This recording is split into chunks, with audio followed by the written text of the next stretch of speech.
s'assura que personne n'avait l'intention de jouer et le silence général parut lui donner raison. Monsieur Hurst n'eut donc rien de mieux à faire que de s'étendre sur l'un des divans et de s'y endormir. Darcy prit un livre, Miss Bingley fit de même, tandis que Mrs. Hurst, principalement occupée à jouer avec ses bracelets et ses bagues, participait de temps à autre à la conversation de son frère et de Miss Bennet. Miss Bingley n'était pas moins absorbée par son livre que par les efforts qu'elle faisait pour savoir où Monsieur Darcy en était du sien, et elle ne cessait soit de lui poser quelques questions, soit de regarder sa page. Toutefois, elle ne réussit pas à engager la moindre conversation. Il se bornait à répondre à ses questions et poursuivait sa lecture. À la longue, épuisée par les tentatives qu'elle faisait pour se distraire avec son ouvrage qu'elle avait choisi uniquement parce que c'était le second volume de celui que lisait Darcy, elle bâilla longuement avant de s'exclamer « Qu'il est agréable de passer une soirée de cette façon. Je soutiens qu'après tout, rien ne vaut la lecture, comme on se lasse de tout plus vite que d'un livre. Quand j'aurai une maison à moi, je serai bien malheureuse si je n'ai pas une excellente bibliothèque. » Personne ne répondit. Elle bâilla une nouvelle fois, mit son livre de côté et regarda autour d'elle en quête de quelque divertissement. Lorsqu'elle entendit son frère parler d'un bal à Miss Bennet, elle se retourna tout d'un coup vers lui pour lui dire « À propos, Charles, es-tu vraiment sérieux lorsque tu envisages de donner un bal à Netherfield? Avant de prendre ta décision, je te conseille de voir ce que veulent les personnes ici présentes. Si je ne m'abuse, un bal serait pour certains plus une punition qu'un plaisir. Si tu penses à Darcy rétorqua à son frère, il pourra aller se coucher avant qu'il ne commence. Quant au bal, ma décision est prise et dès que Nichols aura fait assez de soupe à la reine, j'enverrai les invitations. » « J'aimerais plus les bals, répliqua-t-elle, si c'était organisé autrement, mais il y a toujours quelque chose d'insupportablement ennuyeux dans ce type de soirée. Il serait sûrement beaucoup plus raisonnable de remplacer la danse par la conversation. » Beaucoup plus raisonnable, ma chère Caroline, sans aucun doute, mais cela ne ressemblerait plus tout à fait à un bal. Miss Bingley ne répondit pas. Peu après, elle se leva et arpenta la pièce de long en large. Elle avait une silhouette élégante et une démarche gracieuse, mais Darcy, à qui tout cela était destiné, poursuivait inflexiblement sa lecture. En désespoir de cause, elle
olé insensé, des caprices et des fadaises. Je le reconnais et je m'en moque chaque fois que c'est possible. Mais il s'agit, j'imagine, de défauts dont vous êtes vous-même dépourvu. Il est probable que personne n'est sans défaut. Cependant, dans ma vie, je me suis toujours efforcée d'éviter les faiblesses qui exposent au ridicule le jugement le plus solide, comme la vanité et l'orgueil. Oui, la vanité est une faiblesse, en effet. Quant à l'orgueil, un esprit vraiment supérieur doit toujours s'en méfier. Elisabeth se détourna pour dissimuler un sourire. Vous avez fini d'examiner M. Darcy, je suppose, dit Miss Bingley. Quelles sont vos conclusions? Je vous prie. Je suis tout à fait convaincue que M. Darcy n'a aucun défaut. Il admet lui-même son détour. Non, protesta Darcy. Je n'ai rien prétendu de tel. J'ai mes défauts, mais ce ne sont pas, je l'espère, des défauts d'ordre intellectuel. Quant à mon tempérament, je n'ose m'avancer.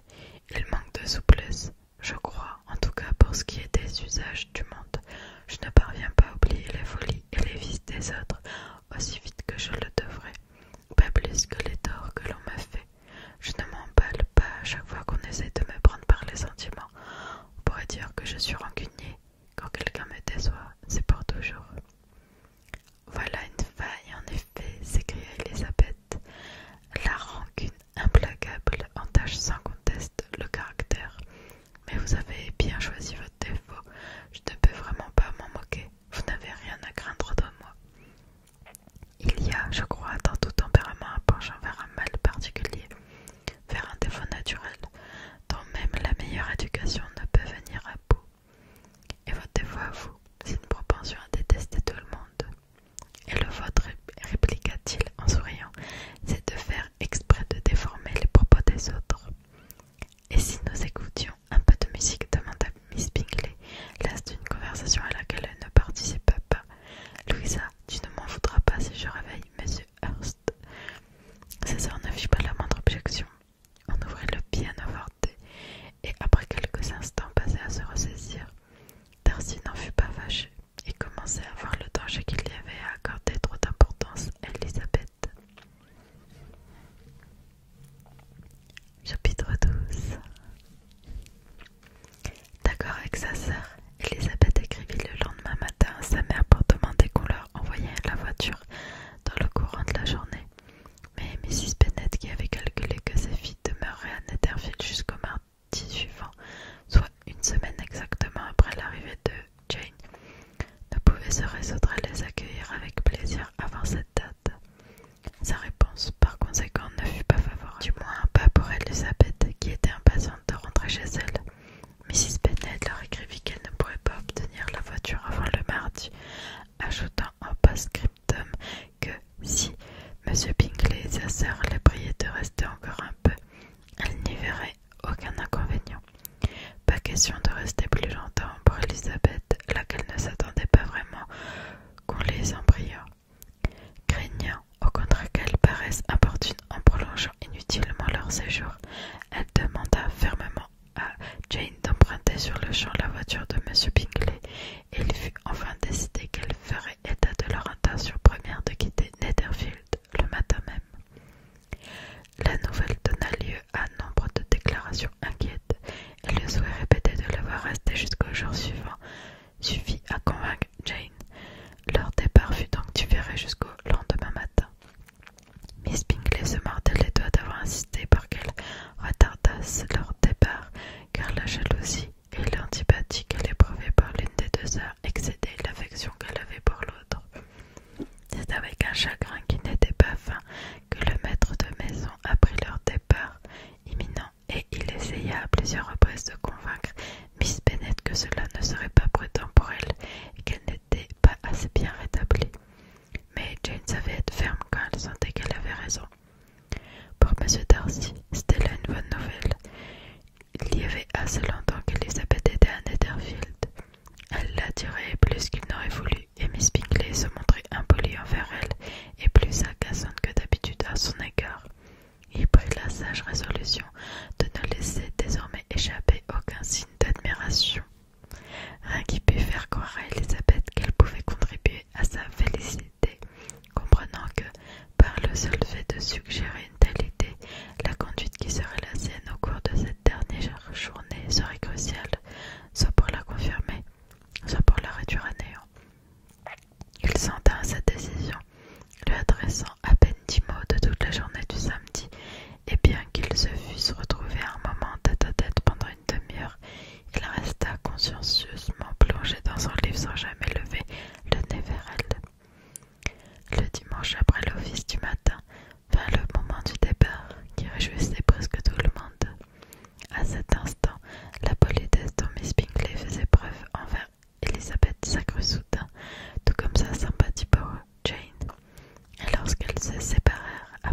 rassurer cette dernière que ce serait toujours un plaisir de la voir à Longbourn ou à Netherfield, et après l'avoir embrassée de manière très affectueuse, elle alla jusqu'à serrer la main de la première. Elisabeth prit congé de la compagnie, l'esprit plus léger que jamais. De retour chez elles furent accueillies sans grand enthousiasme par leur mère. Mrs. Bennet s'étonna de les voir arriver et pensa qu'elles avaient tort de lui donner tant de soucis. Elle était sûre que Jane aurait encore pris froid. Leur père, en revanche, quoiqu'il ne laissait rien paraître de son plaisir, était très heureux de les voir. Il avait senti à quel point elle comptait dans le cercle familial. Pendant l'absence de Jane et d'Elisabeth, la conversation, lorsqu'ils se réunissaient le soir, avait beaucoup perdu de son animation et presque tout intérêt. Elle trouvait Marie, comme d'habitude, entièrement absorbée par l'étude de la page chiffrée et de la nature humaine. Elles durent admirer son choix de citation et entendre de nouveaux adages d'un moralisme dépassé. Catherine et Lydia avaient pour elles des informations d'un autre genre. On avait beaucoup fait, il s'est dit beaucoup de choses au régiment depuis le mercredi précédent. Plusieurs officiers avaient dîné récemment avec leur oncle. Un soldat avait été fouetté et le bruit courait que le colonel Forster allait se marier. Chapitre 13. Ma chère, dit M. Bennet à sa femme tandis qu'ils prenaient leur petit déjeuner le lendemain, j'espère que vous avez prévu un bon dîner aujourd'hui, car j'ai toutes les raisons de croire que nous allons avoir de la visite. Que voulez-vous dire, mon cher? Je suis certaine que personne ne doit venir, à moins que Charlotte Lucas ne s'invite, et j'espère que mes dîners lui conviennent. Je ne crois pas qu'elle en ait aussi souvent d'aussi savoureux chez elle. La personne dont je veux vous parler est un gentleman qui n'est pas de nos amis proches. Les yeux de Mrs. Bennet se mirent à briller. Un gentleman qui n'est pas de nos amis proches. Il doit s'agir de M. Bingley. Et quoi, Jane, tu ne m'en as jamais rien dit que je dire que tu es. Eh bien, je serais sans aucun doute ravie de voir M. Bingley, mais, mon Dieu, quelle malchance! Impossible d'avoir du poisson aujourd'hui. Lydia, ma chérie, donne un coup de sonnette. Il faut que je parle à Hill tout de suite. Il ne s'agit pas de M. Bingley, rétorqua son mari, mais de quelqu'un que je n'ai encore jamais vu. Cette remarque suscita la surprise générale et il eut le plaisir d'être assailli de questions pressantes de la part de sa femme et de ses 5 filles. Après s'être amusé de leur curiosité, il leur fournit l'explication suivante. Il y a de cela un mois environ, j'ai reçu une lettre et j'y ai répondu il y a 15 jours, car il me semblait qu'il s'agissait d'une affaire délicate demandant qu'on y prête tout de suite attention. Elle est de mon cousin, M. Collins, qui, après ma mort, aurait le droit de vous chasser de cette maison s'il lui en prenait l'envie. Oh, mon ami, s'écria sa femme, je ne supporte pas d'entendre cela. Ne parlez pas de cet homme odieux, je vous prie. Je trouve que c'est la chose la plus injuste qui soit que votre domaine puisse faire l'objet d'une substitution aux dépens de votre propres enfants. Et soyez sûr que si j'étais à votre place, il y a longtemps que j'aurais essayé de faire quelque chose à ce sujet. Jane et Elisabeth s'efforcèrent de lui expliquer ce qu'était une substitution. Elles s'y étaient souvent forcées lorsque leur mais c'était un sujet sur lequel on ne pouvait raisonner Mrs. Bennet, et elle continua à se plaindre amèrement de la cruauté qu'il y avait à spolier ses 5 filles du fait d'une substitution de leur domaine au profit d'un homme dont personne n'avait rien à faire. C'est en effet une situation très injuste, dit M. Bennet, et rien ne peut innocenter M. Collins du crime d'être l'héritier de Longbourn. Mais si vous voulez bien prendre connaissance de sa lettre, vous pourrez peut-être trouver un peu de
connaissance respectueuse, était toujours prêt à accomplir les rites et les cérémonies instituées par l'Église d'Angleterre. En tant que pasteur, je crois en outre qu'il est de mon devoir de favoriser l'instauration d'une paix bienfaisante entre toutes les familles sur lesquelles j'exerce mon ministère. Par conséquent, j'ose penser que l'ouverture et la bonne volonté dont je fais preuve sont parfaitement louables et que les circonstances qui font de moi le prochain héritier du domaine de Longbourn seront examinées avec bienveillance de votre côté et qu'elles ne vous conduiront pas à refuser le rameau d'olivier que je vous tends. Je ne peux que me sentir inquiet à l'idée de pouvoir un jour nuire à vos aimables filles et je vous prie de m'en excuser. Je vous assure également de mon ardent désir de faire tout mon possible pour réparer le tort qu'elles subsistent, mais de cela je parlerai plus tard. Si vous ne voyez pas d'objection à me recevoir chez vous, je me propose d'avoir le plaisir de vous rendre visite à vous et à votre famille le lundi 18 novembre à 4 heures, et j'abuserai sans doute de votre hospitalité jusqu'au samedi de la semaine suivante. Je peux me le permettre sans difficulté, car Lady Catherine ne trouve vraiment rien à redire si je m'absente occasionnellement le dimanche, du moment qu'un autre pasteur s'occupe de célébrer les offices. En vous priant d'offrir mes hommages à votre épouse et à vos filles, je reste, cher monsieur, votre ami qui vous veut du bien, William Collins. À 4 heures, donc, nous pouvons nous attendre à voir venir ce gentleman pacificateur, dit M. Bennet en repliant la lettre. Malfoy, il m'a tout l'air d'un jeune homme fort poli et consciencieux, et je suis persuadé que nous gagnerons à faire sa connaissance, surtout si Lady Catherine lui permet de revenir nous voir. Il n'est pas dépourvu de bon sens à propos des filles, et s'il est disposé à réparer les torts qui leur sont faits, je ne serai pas celle qui l'en découragera. Bien qu'il soit difficile, fit Jane, de deviner comment il peut nous dédommager de ce qu'il pense nous devoir, sans souhaiter tout à son honneur. Elisabeth était surtout frappée par son extrême déférence à l'égard de Lady Catherine et par son aimable intention de baptiser, marier et enterrer sans faillir ses paroissiens. C'est sûrement un original, je pense, reprit-elle. Je ne vois pas bien qui il est. Son style est parfois très pompeux, et que peut-il bien vouloir dire lorsqu'il s'excuse d'être en tête de la liste des héritiers? Il est impossible d'imaginer qu'il y renonce, quand bien même s'il le voudrait. Se peut-il, mon père, que cet homme ait le moindre bon sens? Non, ma chérie, je ne le crois pas. J'espère vivement constater le contraire. Il y a dans sa lettre un mélange de servilité et de haute estime de lui-même qui s'avère prometteur. J'ai hâte de le rencontrer. Pour ce qui est de la composition, ajouta Marie, sa lettre ne semble pas fautive. L'idée du rameau d'olivier n'est peut-être pas tout à fait nouvelle, mais je trouve pourtant qu'elle est bien écrite. Pour Catherine et Lydia, ni la lettre ni son auteur ne présentaient le moindre intérêt. Il était pratiquement impossible que leur cousin vînt en habit rouge, et cela faisait désormais quelques semaines qu'elle ne prenait plus aucun plaisir à fréquenter un homme vêtu d'un habit de couleurs différentes.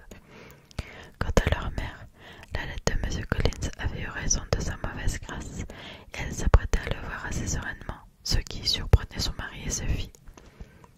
M. Collins arriva à l'heure prévue et fut reçu très poliment par toute la famille.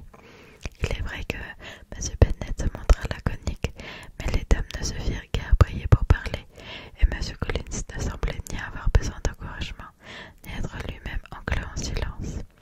C'était un grand et corpuleux jeune homme de 25 ans, à l'air grave et digne, aux manières compassées. Il n'était pas assis depuis bien longtemps que déjà il complimentait Mrs. Bennet sur une aussi belle famille de jeunes filles, disant qu'il avait beaucoup entendu parler de leur beauté, mais qu'en l'occurrence ses propos étaient en dessous de la vérité.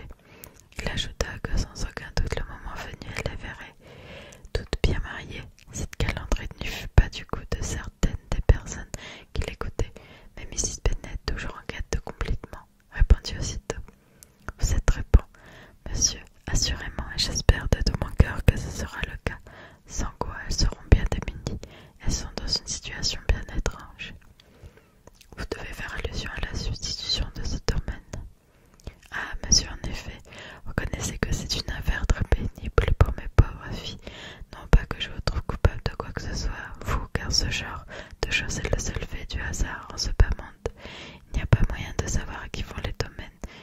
drogués sont substitués. Je suis bien conscient, madame, de la situation difficile